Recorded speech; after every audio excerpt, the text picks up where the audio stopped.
welcome to section 1.5. We're going to be analyzing the graphs of functions. So when we're talking about functions, the graph is just a collection of all the ordered pairs, x and y. Remember, function notation, that y is also written as f of x, where x is the distance from the y-axis and f of x is the distance from the x-axis. So we can use our calculators to graph these quickly. So we're going to make a table of values, x and y, so we could do like a -3, -2, -1, 0, 1, 2, 3. So you should know how to use your calculators to come up with the graphs. 7, 2, -1, -2, -1, 2, and 7.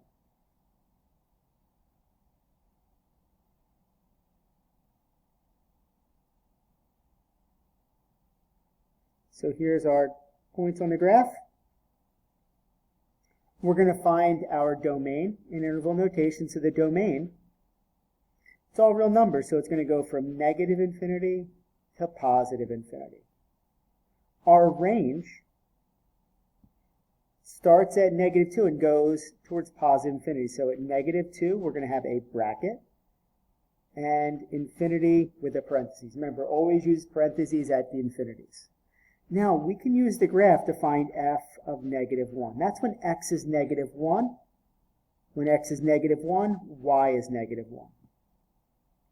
For f of 0, the function value when x is 0, when x is 0, we're at -2. And for f of 2, the function when x is 2 is 2. And that's problem number 1. Same thing for problem number 2. We're going to graph these, so you can type it into your calculator. Come up with your table. -3, -2, -1, 0, 1, 2, 3. So our value is -5, 0, 3, 4, 3. Got a little off track there. 3, 4, 3, 0, -5.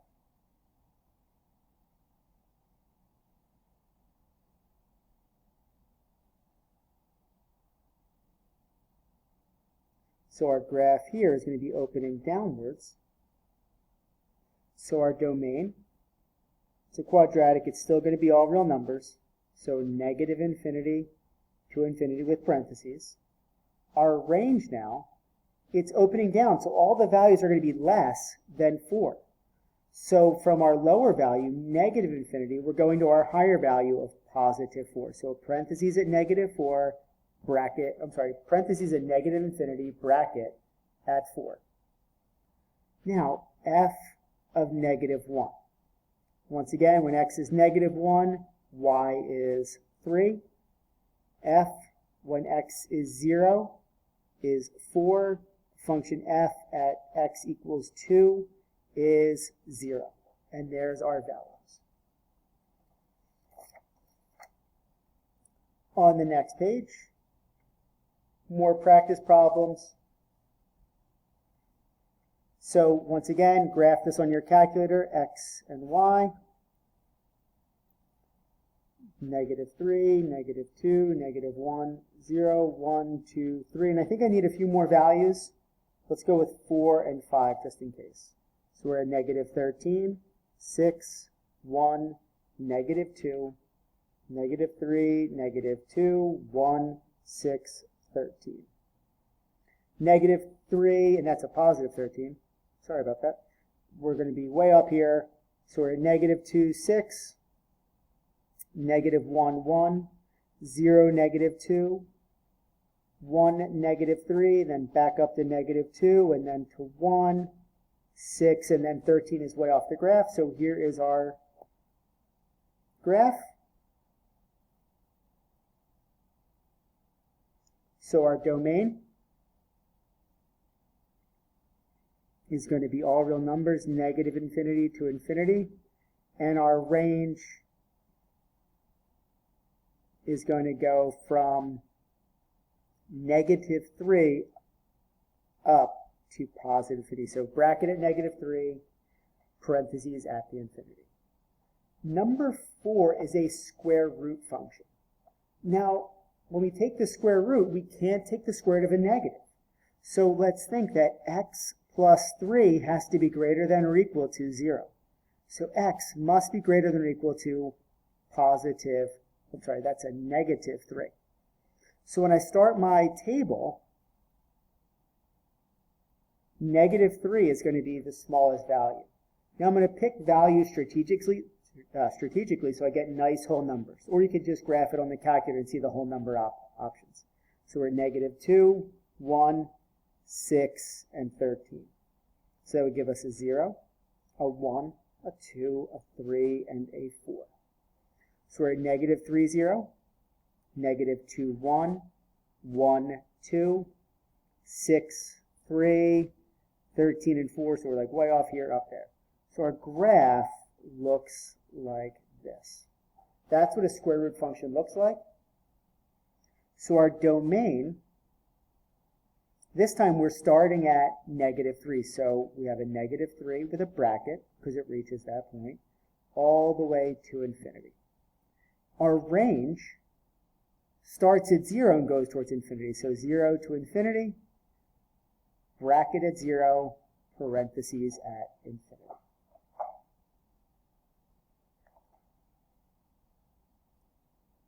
Next, we're going to be determining whether a graph represents a function, and that's using that vertical line test. Remember, for it to be a function, each input can only have one output. So each value of x can only have one output, y, at a given time. So looking at these graphs, if you see in number 5, drawing this vertical line, it intersects the graph twice. It fails the vertical line test, so not a function. For number 6, we could draw all the vertical lines we want to. We'll never intersect the graph more than once, so it is a function. For number 7, same thing. I can draw a whole bunch of vertical lines. I never intersect the graph more than once, so it is a function.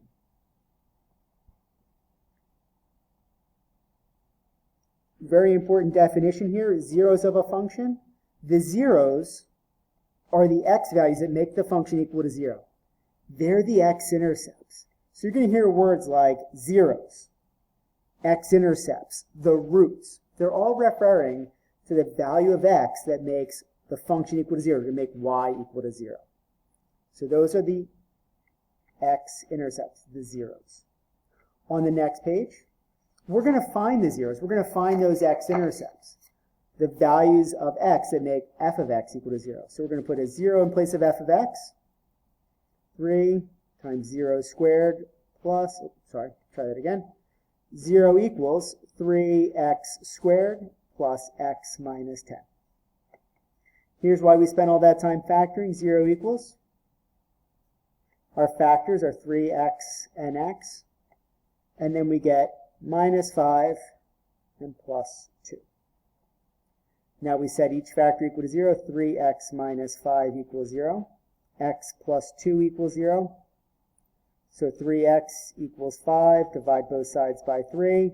X equals 5/3. And x equals negative 2. So our x-intercepts, when we write them as ordered pairs, 5/3, 0. Negative 2, 0.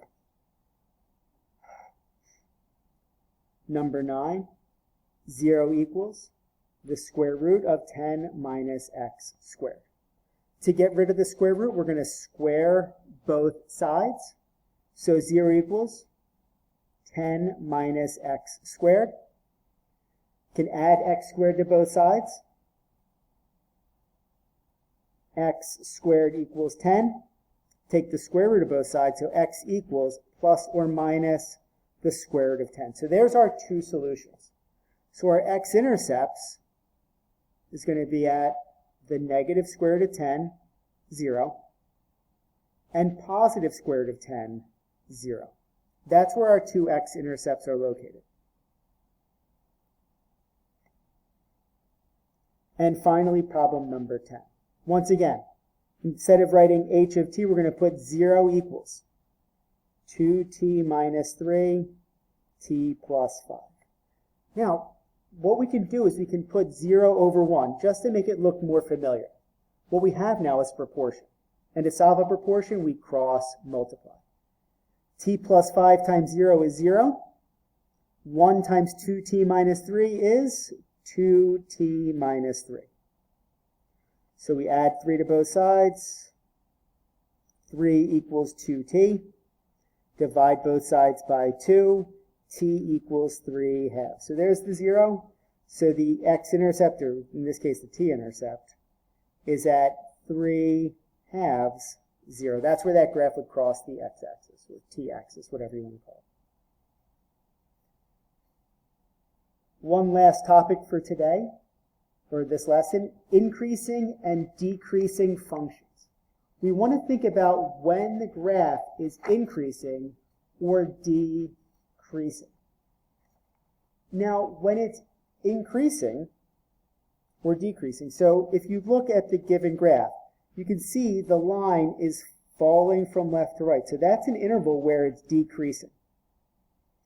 Constant is where the interval stays the same, where the values of y stay the same. And increasing is where it's increasing. The values of y are increasing from left to right. Now, the tricky part about increasing, decreasing, and constant is we're looking at the y's to say, is it going up, is it going down, or is it the same? But when we write our intervals, the intervals are only looking at the x values. People always get confused and want to put the y values there, but it's only the x values that we're looking at. Now, if we look at example 11, the graph, as we go from left to right, the graph is increasing from left to right. So it's increasing over the entire real number line. It's increasing, and the interval is going to be negative infinity, positive infinity. It's increasing for every value of x. Remember, we're just putting the x values in our interval. In number 12, a little bit more going on here. As we go from left to right, you can see it's going up from here to here. Now, we're only worried about our x value, so it's increasing when x is negative infinity up to when x is negative 1. I don't care about my y values. So parentheses around both. Because also at negative 1, it starts decreasing in that next interval. So it decreases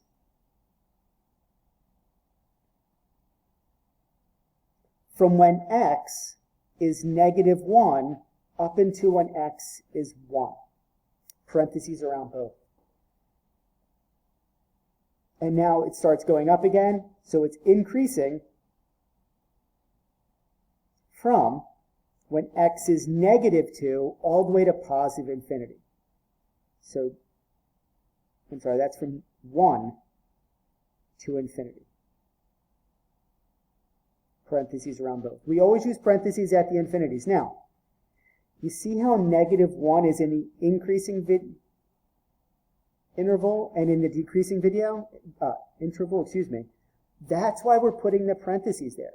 Because it's not just increasing at that point, it's increasing and then it starts decreasing at that point. So that's why we want to use the parentheses, because it's in both increasing and decreasing at the same time. The same with the positive one as well. In problem number 13, it's increasing in that first spot. So remember, we're just looking at the x value. So it's increasing from the x values of negative infinity to the x value of 0.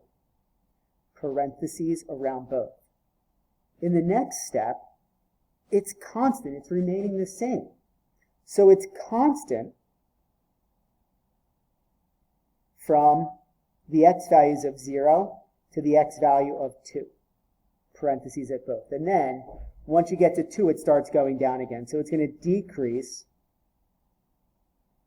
from 2 to positive infinity. Now let's just do one last part where we talk about the local max and local min.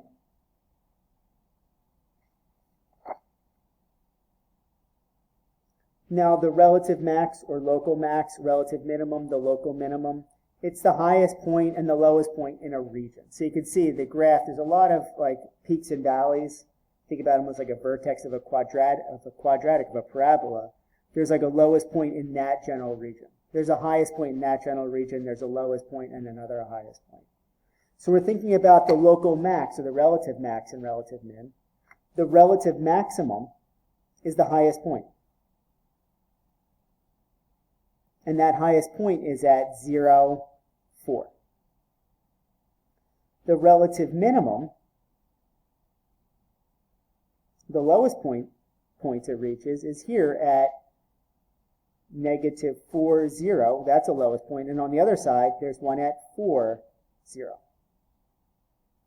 And then for number 15, the relative max, the highest point in a region is like right up here at negative 1, 4, and a relative minimum at 1, 0. That's it. In the next video, we'll be talking about average rate of change. Thank you.